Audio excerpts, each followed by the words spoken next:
What's going on, YouTube? Welcome back. I've been on an absolute heater, winning 1, 2, 3, 4, 5 sessions in a row. Last week we won a pot that we had 1% chance to win, and today we do it all over again with a 5% chance to win. The poker gods love me. Hopefully you guys enjoy it, and let's get into today's session.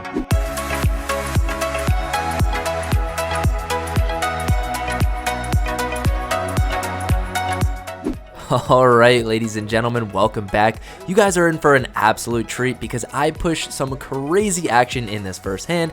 We look down at ace-queen offsuit, and there's an open to $15 from the cutoff, which brings me to ask, what do you guys raise when you play? I've logged hundreds of hours at 2.5 and have seen raises from $15 all the way up to $50, so just let me know what you guys raise to when you play. I'm always curious to learn more info, but unfortunately for this guy, it doesn't matter. We're not staying at 15. I put in the 3-bet to $55 and he makes the call. So going heads up for the first hand, and it comes pretty interesting.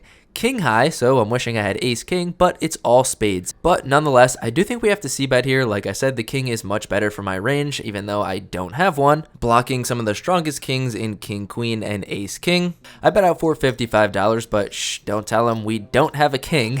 And unfortunately, the job does not get done. He puts in the call. I do check my cards, see I have the queen of spades, so I mean still the second nut flush draw, pretty good, should be good if a spade hits. So as I see the dealer put out the next card, it's black, but it's a club. It's the 9 of clubs, and once again he checks. So I do debate kind of checking back here, but I think if I had ace king, I would definitely put on the pressure here. So I bet out for $155. So I'm hoping that this gets the job done, but unfortunately my opponent pretty quickly puts in the call again, and I did get the feeling that he had a pretty good hand here. So let's just see what the river brings to see what I decide to do. And the river comes, no help, the 2 of hearts. So when he checks to me for a third time, I'm trying to think about what kind of hands he can have in this scenario. He could have had the ace of spades himself and just been coming along for the ride. I also think he could have something like king queen, king jack with 1 spade. Obviously, if he had king queen, it's impossible for him to have a spade because the king of spades is out there and we have the queen of spades, yada yada.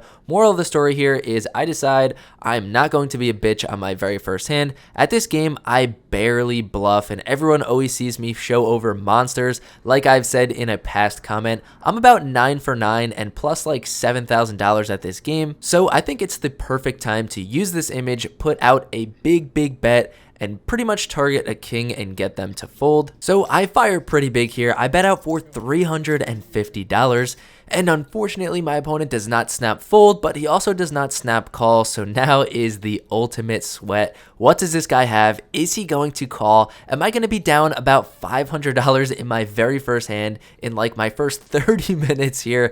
That would be pretty unfortunate. That would be pretty upsetting. But on the other hand, if he does fold, we'll be up almost $300 and get a massive bluff through to start the game, get the adrenaline pumping, get some good momentum to keep moving throughout the session. But after a long time, my opponent sighs and flicks in the call, and I am shocked by what he shows. He shows pocket 8s for 3 of a kind. What? And I mean, if 3 of a kind took that long to call and was deep into the tank, then this is a great bluff because he definitely would have folded if he just had a king. So fuck me, we just burned $500 and let's try to get it back now.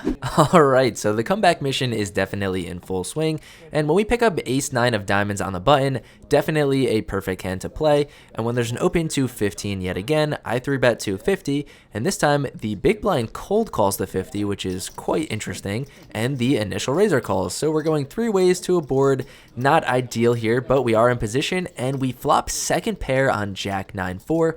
Rainbow, pretty interesting. They check it over to me, and instead of taking a free card and just checking this one back, I think as the 3-better here, we can be a bit aggressive. Maybe people will get it all in with us as we have a short stack now with something like queen 10. King queen can definitely float here, so I decide to fire out for $50, and just the cold caller in the big blind makes the call while the initial raiser folds. And again, pretty interesting and a bit concerning when someone cold calls pre-flop and then just continues here on the flop. I'm wondering what kind of hands he could have. He definitely could have something like 5s, 6s, 7s, 8s, and just be kind of calling one here to see where they're at. He definitely also could have queen 10 suited for an open ender. So looking for a good turn, and that's sort of what we get here, the 10 of diamonds. So now we pick up the nut flush draw. If he decided to call with a gutter 7, 8, like I said, king queen floats get there. He's never folding jack 10 now. Just not the best turn card. So when he checks, I don't want to get check raised here, so I just take my nut flush draw to the river. One time, dealer please, and okay, wow, it's an ace. Now, obviously, we're still losing to king queen, but we sucked out if he did have that jack 10. And when he checks it to me, I think we want to go for some max value here. I have about $275 left in my stack as I bled a little bit, so I decide to go all in, and my opponent snap folds. But okay, on the comeback trail, and let's head to the next hand. Alright, if you guys thought my last vlog was crazy when I won the 1% chance to scoop both boards with pocket aces, I mean, strap in for this hand. We look down at pocket jacks, the jiggities as Brad Owen calls them, and we are in the small blind, the perfect position to just squeeze and get it all in pre-flop if somebody opens. And that's exactly what happens as under the gun limps and +1 decides to open it up to $25. I put in that juicy 3-bet to $80 with not too much behind, and now the big blind comes out of nowhere and makes it $210. Okay, when +1 folds, I decide to shove my about $350 in the middle. There's just no chance I'm calling with like $150 left. Let's get it all in. I jam, and he does not snap fold. So was he trying to go for a play here? Does he have something like king queen suited? Obviously, we're flipping against every hand that's not aces, kings, and queens, and he didn't snap call, so there's actually a chance that we could be ahead of like 8s, 9s, and 10s here. And after a while, he gets the count, realizes it's about $150 more, and he decides to flick in the call, and that's exactly what is going on here, a coin flip. One of the most classic flips in poker, jacks versus ace king. One time dealer, all we need to hold, and after our abysmal bluff to start the session, we can only be down $100, and that sounds amazing right now. Let's just head to the flop, and oh my gosh, it feels like just a dagger right through your heart when you see the ace in the window.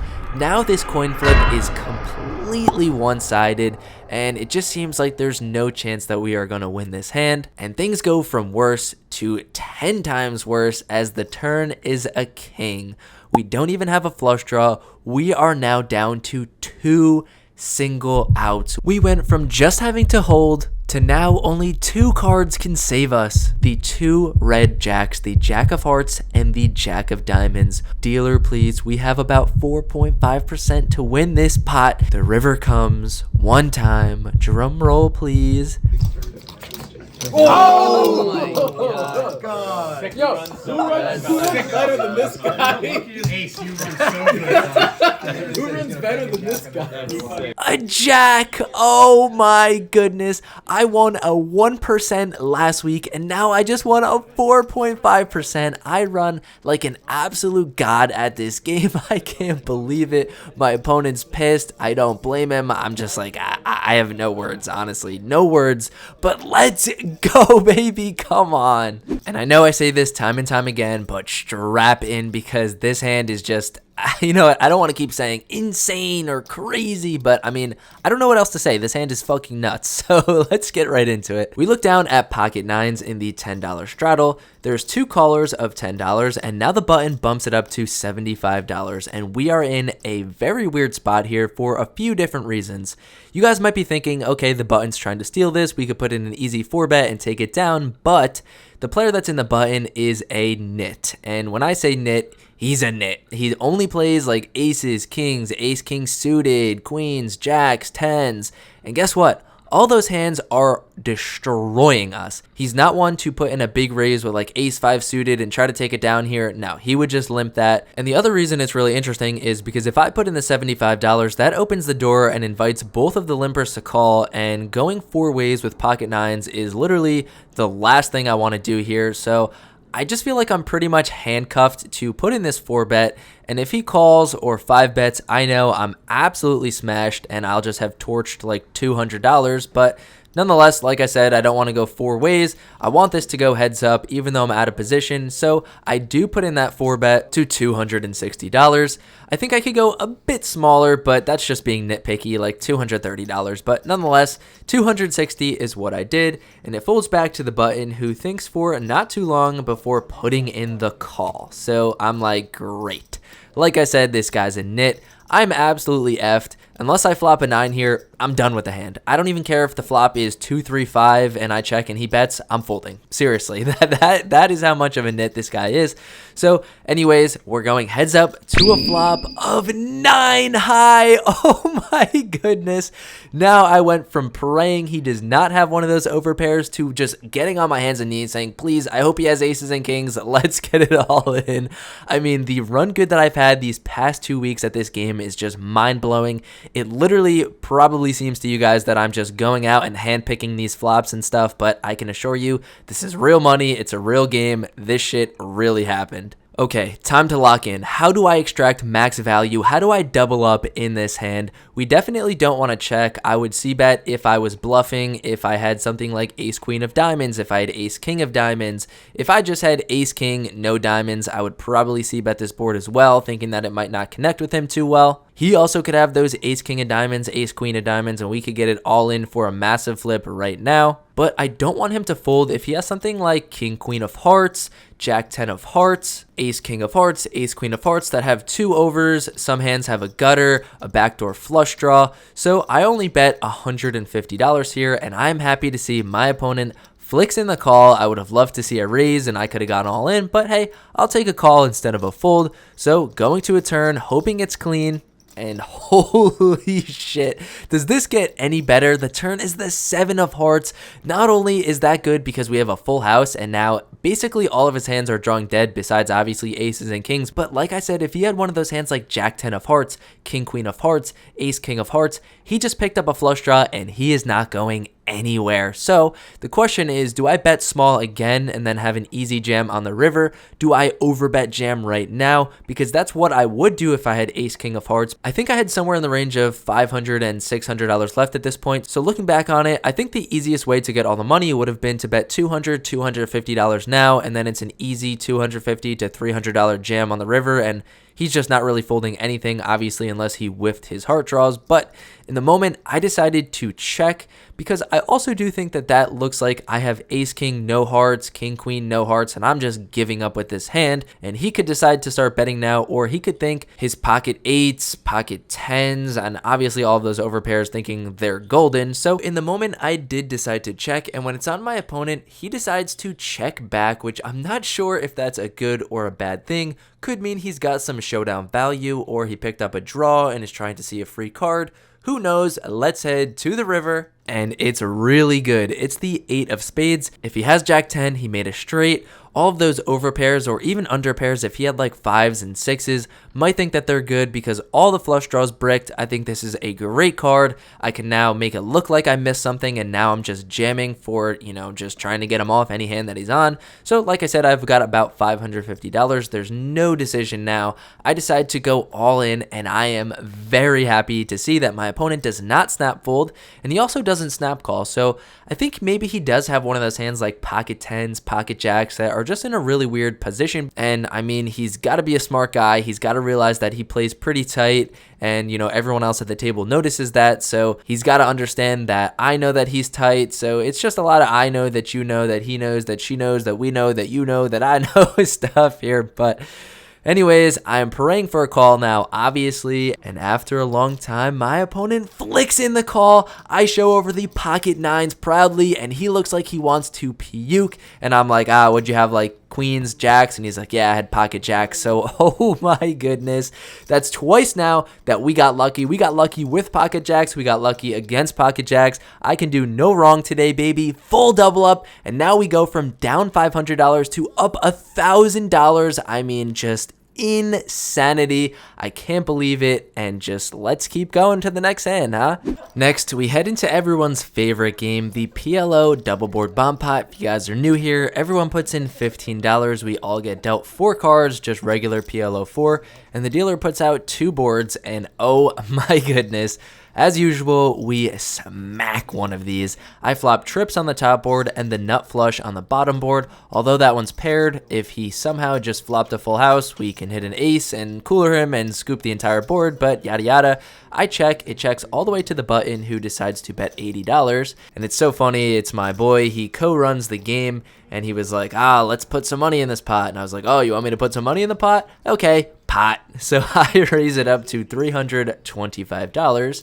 And now it gets back to, I think he was in middle position. He starts thinking and thinking and thinking, and I'm like, all right, we could get it all in. But instead of just repotting it, he decides to cold call the $325. So pretty interesting development here to check and then cold call someone's 3-bet on the flop when the initial better is still behind. So I guess he's got a really good hand. We might be in trouble here, but nonetheless, the initial raiser decides to fold. So maybe to try to scare him off of this pot and take this bad boy down, when the initial raiser folds, I say I'm all in on the turn dark. Before I see any of the turn cards, I am all in. And things get a little hairy here as neither turn helps us and he snap calls. So it seems like one of these turns improved him.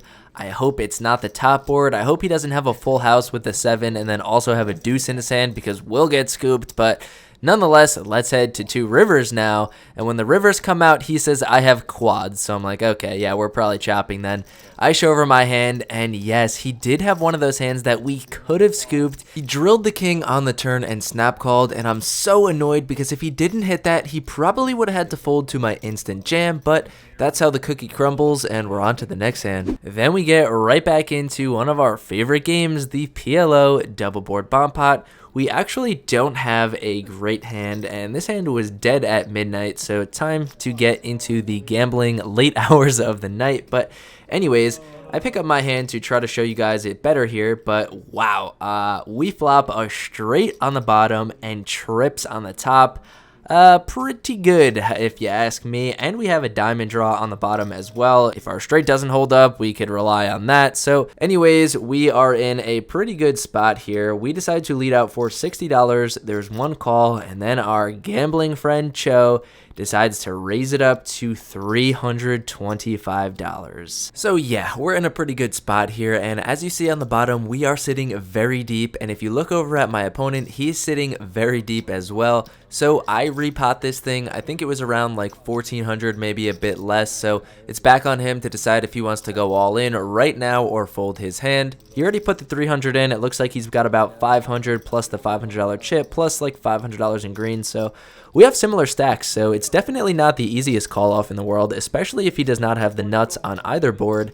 And I just want to play you some of this audio because he is just in absolute agony. Bro, Ace. Dude, just take that back and just hold this. No, you can't do that. You can't do that. I already called. Yeah, I already Dude, it's bought just it. like I have a full house on one, I have the flush draw on the other. Don't laugh. He can have pocket 7s right now. Yo, do you have pocket 7s? I'm not answering that question. He was just cracking me up. He asked me if I was playing both boards, and I was like, honestly, yeah, I am. And you heard him say, do you have pocket 7s? I have a full house. So he has 7-3, and he said he has a flush draw on the other board, and then people started laughing. He's like, no, don't laugh. And I don't blame him. It's a lot of money. And he shows over his hand, and my heart literally goes through the floor. He is insanely free rolling me. He has the full house, so the only way we could win that board is if we hit a jack, and he has higher diamonds. So although we have that board locked up right now with a straight, if he hits a higher diamond, I go from being up $1,000 to losing all of my money, not just my profit, all of my money. I will go from up 1,000 to down 1,000 in one single hand like that, like the snap of your fingers. And I sort of want to just be like, hey, listen, buddy, I got 7-7, just fold. But I can't lie to him. I can't do that. And eventually he does make the call because there's just no way that you can fold here. And I'm like, all right, let's run it, I guess. So the top board comes, no help. Bottom board comes, no diamond. And now I am sweating. I just need to fade one diamond. And actually, vice versa. I know I haven't really mentioned it, but if I do hit that jack on the top board, I will go from being up $1,000 to taking all of his money and being up nearly $4,000. And while I don't want to take his money, that would be pretty sick, let me tell you. But both rivers come and we end up chopping just like we normally do. All these usually end up in a chop, but with how this hand was set up, I am so thankful that I did not get scooped. All right. You guys have a treat if you've watched this far in the vlog, because now, like I said, it's late Degen hours. A couple people leave. It's about 1:30 in the morning right now. We decide to play PLO double board bomb pots every hand. Now we up it to 5 cards and we flip 2 cards up. I'm like dying laughing trying to tell you guys this. Yeah, so everyone flips up 2 cards, so everyone can see these 2 cards. You can still use these 2 cards. And we get into a massive hand here where we end up basically free rolling someone. We're all in for like $1,500. My only out to scoop is a straight flush. So I'm like, okay, one-time dealer, straight flush. Need a straight flush, huh? One time. No, you can't. The 4's already used. Thanks, bro. Fuck you. And Joe goes, nah, the 4's dead. It's on the top. And I was like, all right, fuck you. I like to make everybody laugh. It's a fun little, home game here. I obviously didn't mean that bad. It was just funny. But then we bump it up to 6 cards. 2 cards are face up. And at this point, it's seriously like 2:30 in the morning. I should have went home like 2 hours ago. And that becomes very evident in this hand where I make the second nut straight on the bottom. And I have 2 pair on the top. So obviously, we're not going anywhere. There's a good chance that we can scoop both of these boards. And our good friend Keith bets $100. I decide to pot it to $450. And he pretty interestingly says, you know what, buddy? I've got a really good hand. I know you do as well since you just potted it. Why don't we just both put in the 450 here and we can just check the turn and the river. He's always trying to do business and, he's my boy. If he suggests something, you know what, whatever, it's a fun home game. I'm not going to be like, no, let's play for stacks. I'm going for blood. It's whatever. It's some fun. And I was like, yeah, you know what, Keith, sure, that's fine. And thank God he said that because he has ace queen for the nut straight on the bottom.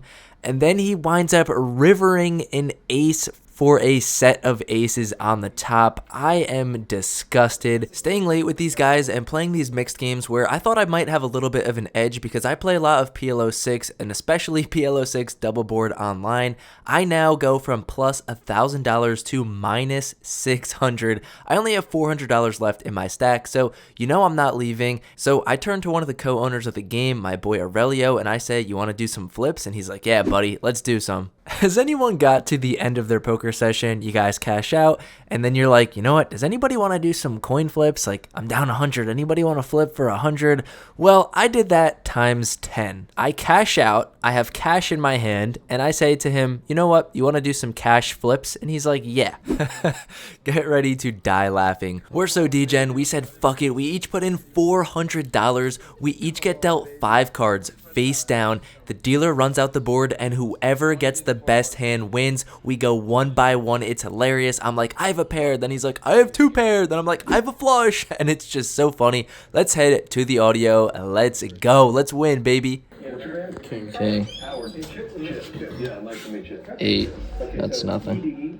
8.